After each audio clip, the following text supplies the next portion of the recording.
Think back to the first time you saw a hero fail.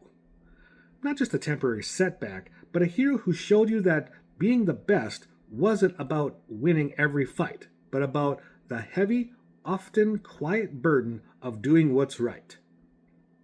In the 1980s, for millions of kids at home, such as myself, that lesson didn't come from a history book or a classic novel. It came from a red and blue semi-truck from the planet Cybertron. Welcome back to Perspectives of Jerry. Today, in our Heroic Icons series, we are going to be looking at the Autobot leader Optimus Prime. We're going to be deconstructing why this children's toy became the moral North Star for a generation, and more importantly, how those 1980s values are exactly what we need to navigate the world today.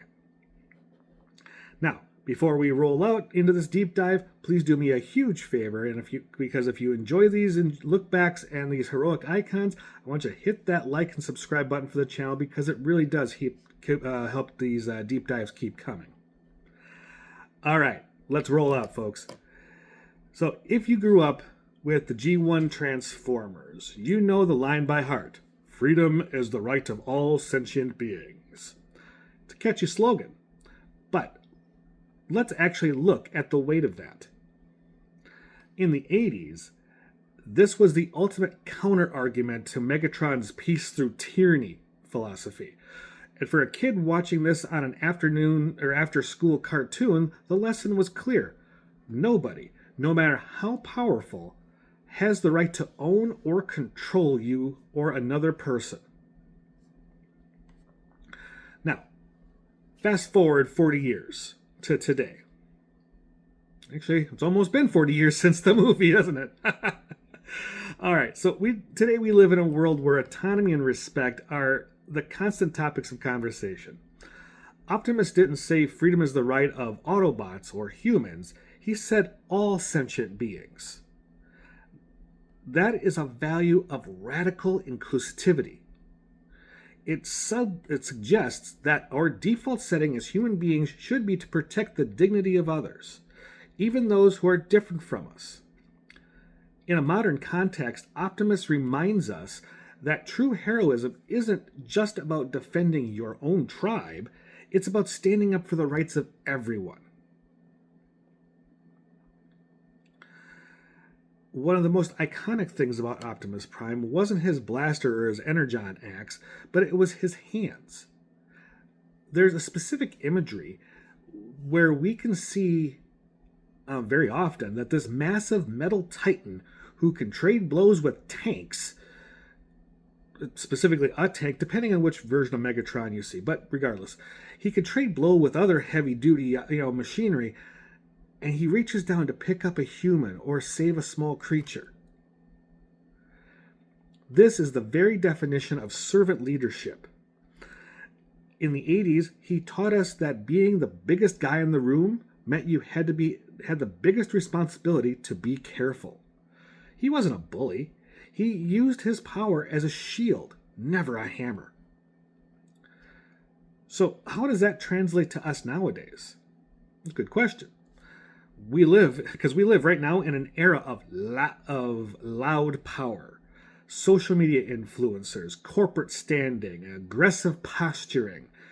Optimus Prime offers us a very different path.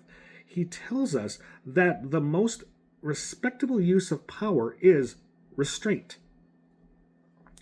It's about being strong enough to be gentle. A warrior in the garden, if you will. It's about using whatever influence you have to lift others up rather than stepping over them to get ahead. Now, of course, we have to talk about the 1986 Transformers the movie.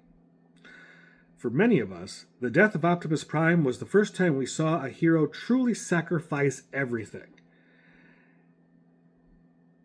And that hit a lot of kids hard. Won't even go into that here. But even before that, Optimus was always characterized by his accountability. If a mission went wrong, he didn't blame Bumblebee or Ironhide or Prowl or Jazz or whomever happened to be in the room with him. He took the weight of it on his own shoulders. His leadership failed. Not people failing him, he failed them. And he took that on his shoulders.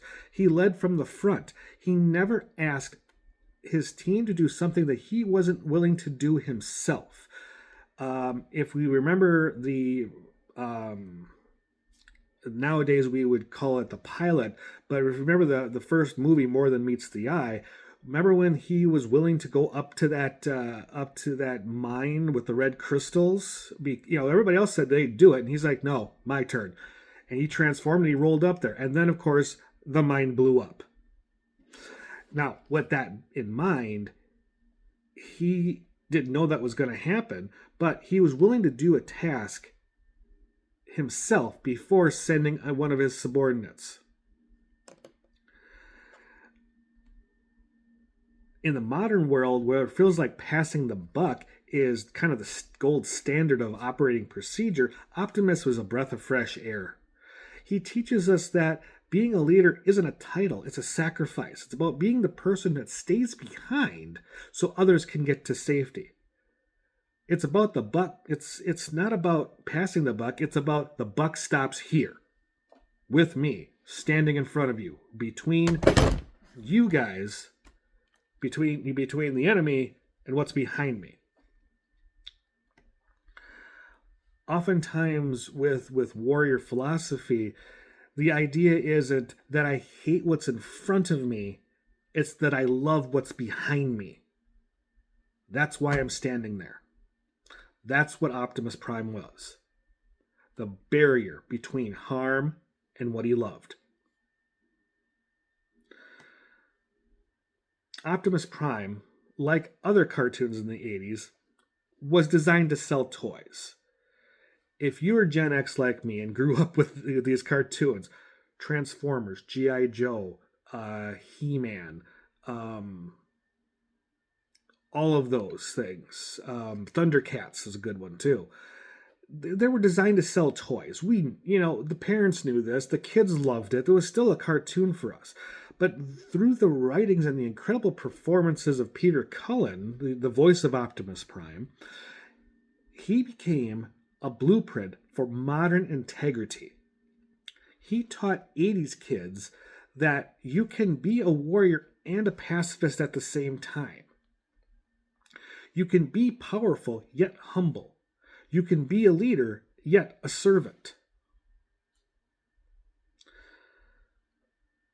As we move forward in a world that feels more divided than ever, we should maybe ask ourselves this. Are we our transformations to hide away, or using our transformations to hide away, or are we rolling out to protect the freedom and dignity of those around us? Truly, this is a question we should be all asking ourselves. Now, as always, I want to thank all of you for being here and sharing this perspective with me.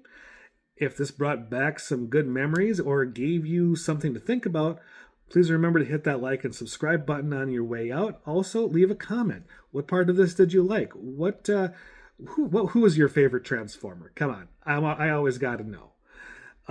Or honestly, if you were a kid who got the toys, who was your first one? My first Transformers were Prowl and Starscream, to be honest. I really actually never owned an Optimus Prime.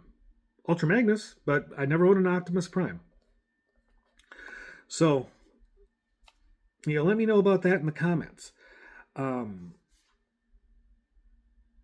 then also, if you really want to help support my channel even just a little bit more than liking and subscribing, and trust me, that'll do. I love it. But also, in the description below, please click on the link at buymeacoffee.com / Perspectives of Jerry, because every little bit of this helps me keep rolling on this series.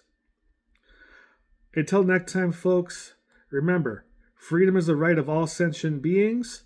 My name is Jerry. Till all are one.